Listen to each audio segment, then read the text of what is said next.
Okay, welcome ladies and gentlemen to this weekly press briefing of the Alliance for Change, where we articulate the grievances and concerns which have occupied our attention over the last week. I would like to introduce our presidential candidate, Mr. Kemraj Ramjatan, NEC members, Mr. Dominic Gaskin and Mr. Gerhard Ramsarup, and also our national coordinator, Mr. Nielsen McKenzie. We also have in our presence some very concerned residents hailing all the way from Linden, and you will certainly hear from them later on. So I hand you over now to Mr. Ramjatan. Thank you very much. I am going to deal this afternoon with the problem at Guysuco. We have entitled it, "The Problem at Guysuco is the PPP Government." Minister of Agriculture, Robert Persaud, has finally acknowledged that the Skeldon Sugar Factory investment is a failure. This investment amounted to about $200 million in an economy with an annual GDP of about $1.2 million. As a percent of GDP, this investment amounts to about 17% of GDP. This makes it the largest single investment failure since Guyana's independence in 1966. Even the PNC did not accomplish a failure this gigantic. The PPP government is hustling to exonerate itself from blame, fixing same on a hapless Guysuco board and management. Guyanese must not be fooled by this false claim. The collapse of the Skeldon Sugar Factory is squarely at the hands of President Jagdeo, Minister Persaud, and Donald Ramotar, along with the cronies they appointed on the board. The entire lot should bow out in shame if they have any sense of honor and decency. The first cause of failure was the misadvised grant of the contract for construction to the Chinese firm CNIC, which had no experience in sugar factory building. The other failings included the acceptance of the factory as complete before the Chinese firm had proven to Guysuco that it was fully complete and operational, the non-training of locals to operate the factory after the Chinese would have left, the stifling political interference which resulted in experienced, qualified, and senior staff, including agro-engineers and agronomists, being forced out and being replaced by friends and supporters of the government. The ill-preparedness in not expanding cane cultivation to feed the factory, and the disrespect for sugar workers, which has resulted in a massive migration away from work in the estate. To solve this problem, the PPP government, fully backed by its presidential candidate Donald Ramotar, a director on the board for some 19 years, plans to enter another management contract with either an Indian or Chinese company. Minister Persaud is quoted as saying that the government was currently evaluating 2 proposals to manage the said factory. The AFC sees this development as a grand opportunity for massive corruption.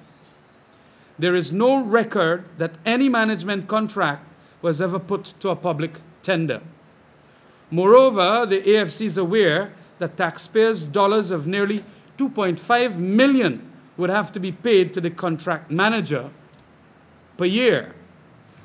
More significantly, the AFC has come by reliable information that the Chinese company identified is the self-same CNIC, the same company that built the third-rate, very high-cost Skeldon factory, where the exploded boiler has not yet been properly fixed, the new cane dumper cannot function, and numerous other problems caused by poor quality components are being experienced every day.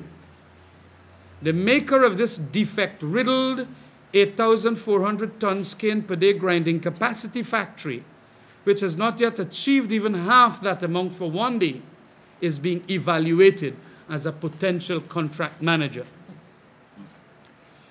Also, the Indian company being evaluated is none other than Surendra Engineering, which has the contract for the $10 million Enmore Demerara Gold Sugar Packaging Unit, which plant recently exploded and killed a worker.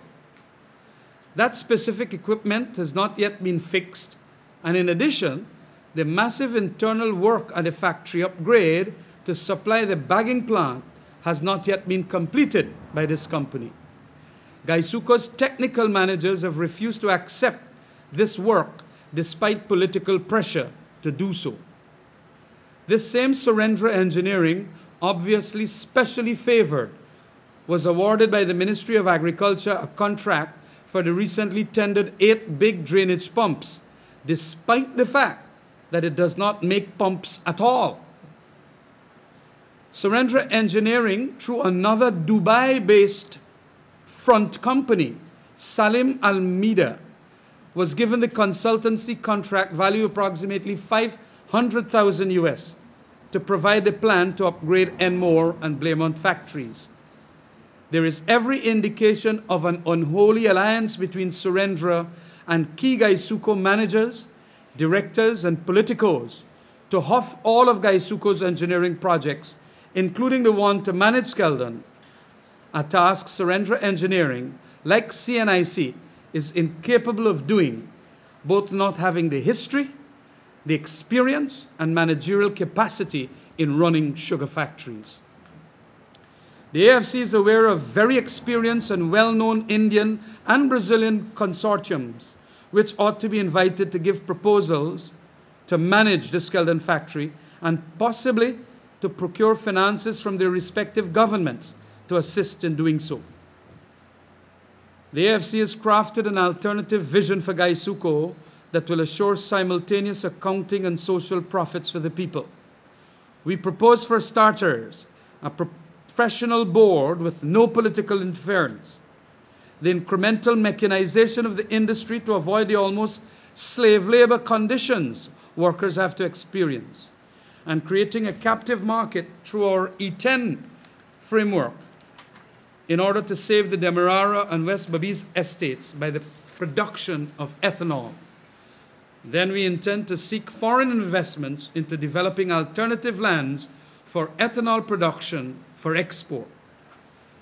The AFC wants to make it clear that an AFC government will not be fettered by the contractual terms of any management agreement entered into by the PPP civic government and either CNIC or Surendra Engineering. A management contract ought not to be entered into now, this campaign period, but ought to wait until after the elections. Thank you.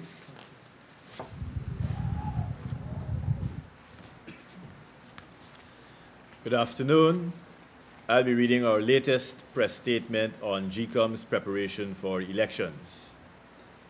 The Alliance for Change will continue with its efforts to ensure that Guyanese are given the chance to vote for a government of their choice in free and fair elections before the end of 2011.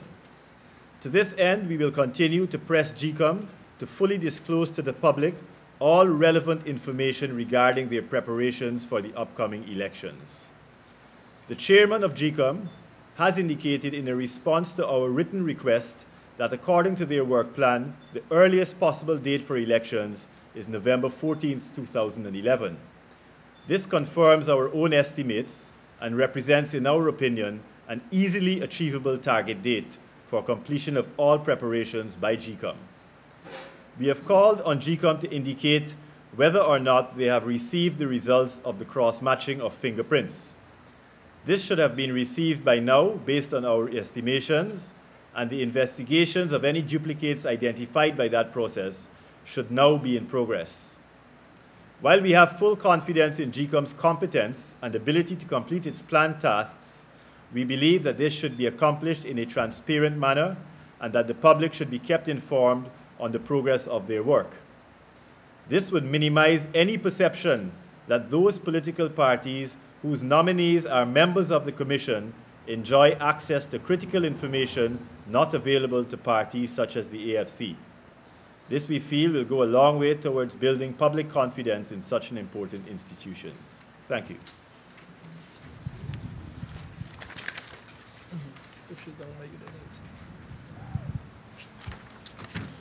Thank you, Dominic. Good afternoon. I'll be looking at the OLPF.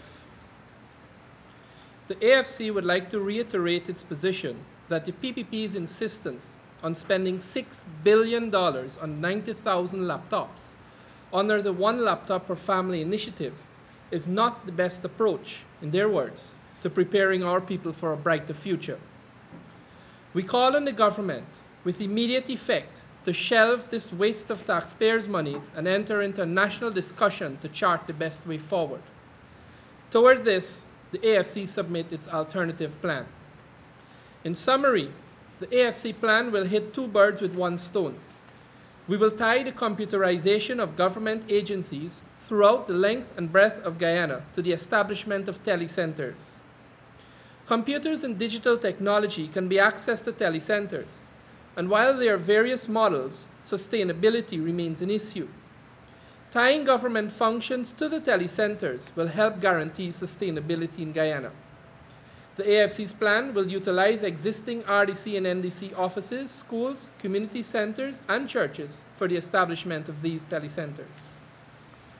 Desktop computers are cheaper than their laptop equivalents and can be configured to serve thin clients, which consist of a keyboard and screen that are plugged into a simplified computer. Up to 30 of these thin clients, costing some US $150 or less, can then be connected to a single desktop computer. Further, laptop parts can cost up to 500% more than equivalent desktop parts, and parts specific to a particular model, such as keyboards and screens, go out of production much quicker than for desktops, as new laptop models are churned out. This way, it will cost at most half as much, Therefore, under the AFC plan, desktops along with thin clients will be used primarily. This way, it will cost at most half as much per computer. In fact, it will be the general policy of an AFC government not to import these computers. We will order them from local manufacturers instead, thereby creating thousands of jobs, most going to our young people. The AFC plan, being some $3 billion cheaper, will also allow for the purchase of printers, scanners, etc., which will create business opportunities such as designing and producing invitations, funeral programs, advertisements, business cards, brochures, etc. This would be in addition to government work such as the computerization of records and data entry going to the people in the community. Employment will also be available to mothers who can work part-time as trainers. Further, telecenters will be equipped with power protection equipment, which is a major short sight of the PPP's OLPF, since laptops can be rendered irreparable from electrical damage. We do take into consideration, however, that where the population density is low, it is better to distribute laptops, along with printers and power protection equipment, of course. This embodies the AFC's approach to development in Guyana. We prefer a portfolio approach whereby we employ an optimal mix of solutions rather than the silver bullet approach of the PPP, which relies on a single solution. Under the PPP's OLPF, other than filling the pockets of suppliers, few additional benefits can be realized. Further, it will saddle those who can least afford it with the burden of having to buy power protection equipment, printers, scanners, flash drives, laptop batteries when they die, not to mention the high cost of repairs. Whenever a laptop is stolen too, these people would be the worst affected by the burden of repaying for the laptop. Given the constant cries of our young people for jobs and the need to get the most value for our money, we consider the PPP's OLPF as overly expensive and ultimately wasteful in the long run. Under the AFC plan, the opportunities and employment created will allow persons to not only buy their own laptops, but will ensure they're equipped with the requisite skills to succeed. It is only through our young people that Guyana's potential can be realized. The AFC understands that. Thank you. Now, I would invite you to just take a look at something the AFC has commissioned. This computer here, this was built locally.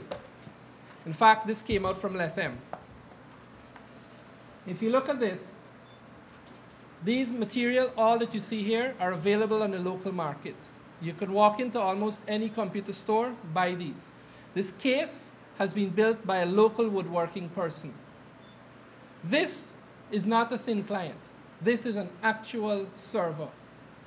Because one of the issues of thin clients is that they have a single point of failure. And what we have done here, we have put 2 laptop hard drives that will be mirrored. This means that if one of these hard drives go down, the other one will take over. So we're looking at several issues at once here. And this particular model that I commissioned was with the intention of showing that the power, this is where, in cases of interior, where you don't have that much power to play with. But the same configuration can be done in areas where you have easy electrical power to be much more powerful. And this unit here now can have up to 30 thin clients plugged into it, using all at once, bringing the cost way down. All these things can be done in Guyana by our young people, spilling off further to people who are into wood. Look at the beauty of this thing, huh? Simple. Thank you. Thank you very much, Gerhard. I'm going to be dealing with the persistent dust pollution in Linden.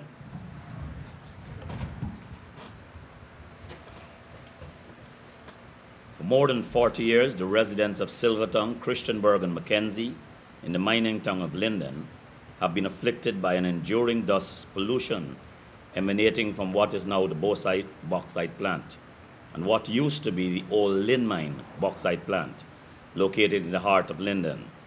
The new Silver City Secondary School, it should be noted, is located in close proximity to the dust-emitting bauxite plant. Staff at this school have said that there are days when the dust is excessive, heavy, and comes with an unbearable stench similar to that of rotten eggs. As a result, they have said, the windows of the school have to be kept closed. This creates its own ventilation problems. It is reported that a number of air conditioning units were promised and donated, but were never installed. It is a fact that a number of pupils have had to be taken to the hospital because of this dust. The AFC submits that this is an issue which should have previously engaged the attention of the Ministry of Education. Residents have said that they were promised by OMI, the previous operator of this plant, that dust collecting technology would be installed.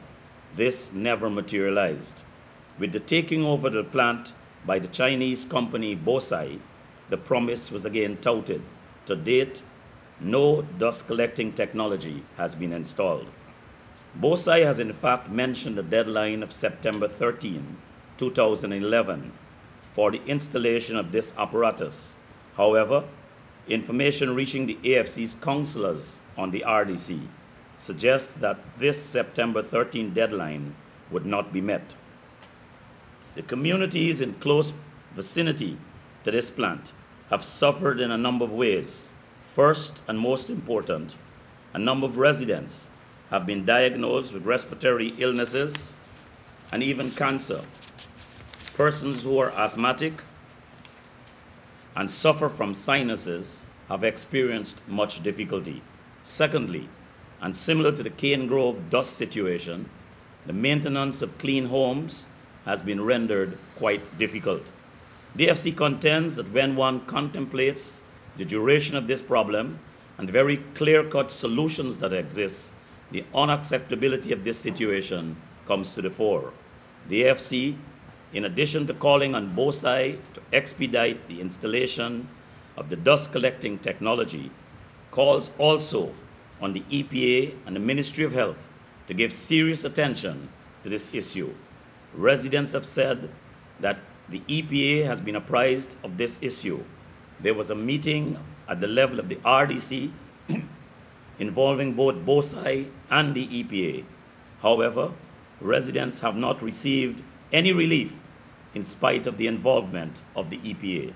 Some months ago, the AFC brought to the forefront of national attention the enduring dust pollution which had gone on for years in the Cane Grove East Coast Demerara district. The AFC has also forwarded the view that such environmental consciousness and responsibility must be more stringently factored into the privatization agreements inked with especially large foreign investors. This is what is meant by the ideal of tempering the excesses of capitalism. We have certainly seen the negative consequences of the failure to include firm clauses of social responsibility in the irresponsible actions of Roussel, who has demonstrated contempt for the workers of Linden. Thank you. Can we now invite residents? Let him take my chair. Good afternoon. As a regional councillor, I'm here to say this matter was raised at the regional level, but it seems like the regional chairman is putting a deaf ears to this matter or not looking at the interests of the people of Linden. And you can check, more than 95% of the people in Linden have a respiratory problem. And it's something that we need to look at urgently. Thank you.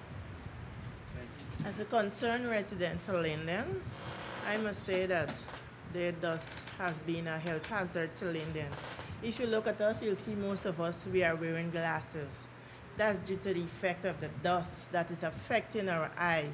You know, when we look at our children, there's sometimes they leave to go to school and on their way, you can see the dust take on their skin. So we're asking that something could be done urgently to this matter. Pull the microphone across.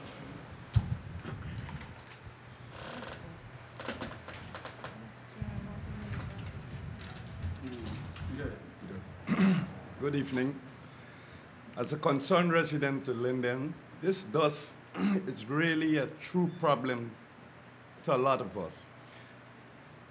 Every day you can go to the hospital and see the elderly, the children packing at the hospital, cough, throat problems, and these kind of things. And all they keep doing is promising, promising, promising. I think we are totally fed up with these promises concerning this dust. We're totally fed up. The Chinese to me that they don't have no respect for we. Because whenever this thing raised, they take a note of it, they come, they show you around, say, look, we're doing this, and when they believe that people satisfied with what they're saying, they buy along, and they're done again. So we are really asking, we are totally fed up with this dust problem. We are asking that somebody do something for us. Because it's affecting us terribly. Thank you very much.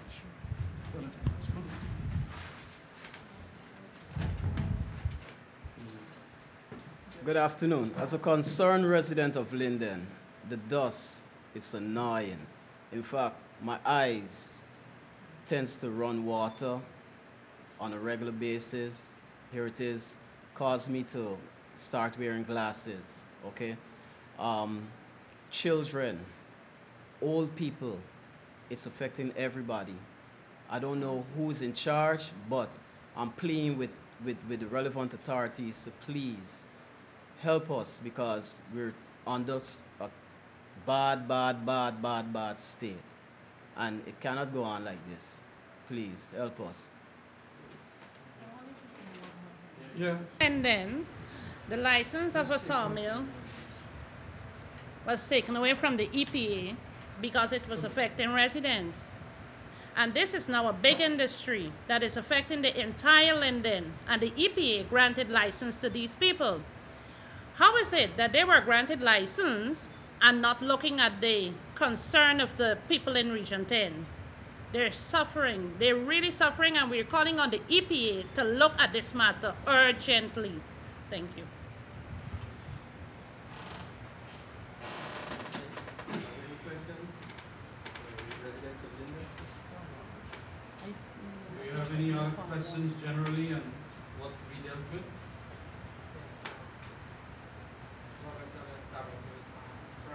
In relation to the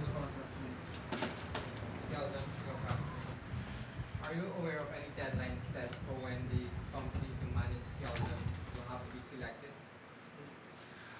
I understand from the reports, and I think it is the Starbuck News and the Guysuco News that reported it, that the government, it would appear, wants to do that before the dissolution of Parliament. And that is coming at a very moment when there has been absolutely no tendering out for that major contract. My information is that it would take in the vicinity of $2.5 million per month, US money we're talking about, for the management contract. And that has to be paid by taxpayers' dollars. Now, at 2.5 million US dollars per month, that's a massive amount of money to be given to a contract manager, whether it's going to be the Chinese firm or the Surrender Engineering, without tender procedures being the requirements. And so that is why we are saying that it is wrong, very wrong at this stage, for the government to stealthily and almost by secret methods go in to start evaluating. And look who the two they're dealing with. People who have proven not to have done a good sugar factory, and the other one causing explosion at the white sugar factory. I mean, there are lots of, and these are people that we understand do not have any experience in management. One is good in infrastructural civil engineering, the CINIC company, that is the Chinese company. And the other one is also a civil engineering firm. So to go now to have management contracts to run sugar industries, to run sugar factories, I think they got plenty corruption behind these deals. And that is why they want to hustle it, so that they could enter the contracts and probably get their drawbacks before they are ousted out of government come later the year. Do you feel that these two companies should be ruled out completely? I am of the view that they should be ruled out completely because they would not have satisfied the requirements of having expertise and experience in sugar factory management. And there are still problems in the factory, as you mentioned. Do you feel that it is the right time to have any company take over the management of that factory before the problems are coming? Absolutely. And I am also saying at this stage that the Chinese must be the ones ensuring an adherence to the contract to repair all these defects. As a matter of fact, that is what we were told by the minister that must be done. They have to do the final repairs of all those areas that are not yet fully operational. So let the Chinese do that, and then we're going to talk about management contract from some other people. They're not doing that. They're pushing ahead with these management contracts.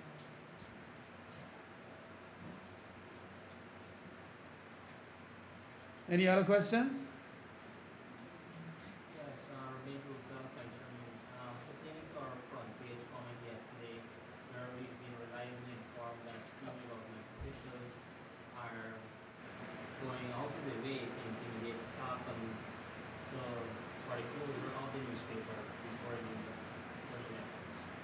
That is a real sad state of affairs. I believe what the proprietor of the paper is talking about is true.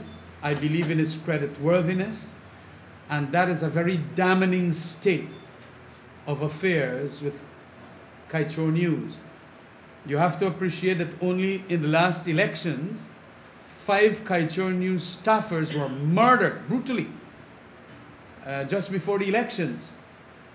And for me to hear this and for the country to hear this, I am very suspicious as to what quarters this is coming from. I know that the government hates Kaichor News for all the scams and scandals Kaichor is bringing out. And I rather suspect that indeed they will have a motive for wanting to ensure that Kaichor News is scared into not publishing what it is presently publishing, and with the constancy and so on. So indeed, and that is a very, very scary scenario. I want to state that the police should get into the matter. The relevant information should be given to the police for an investigation.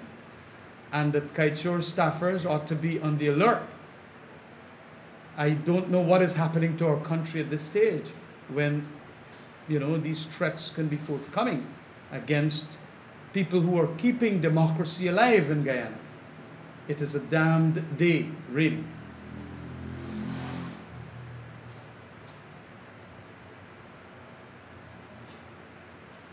Any other questions?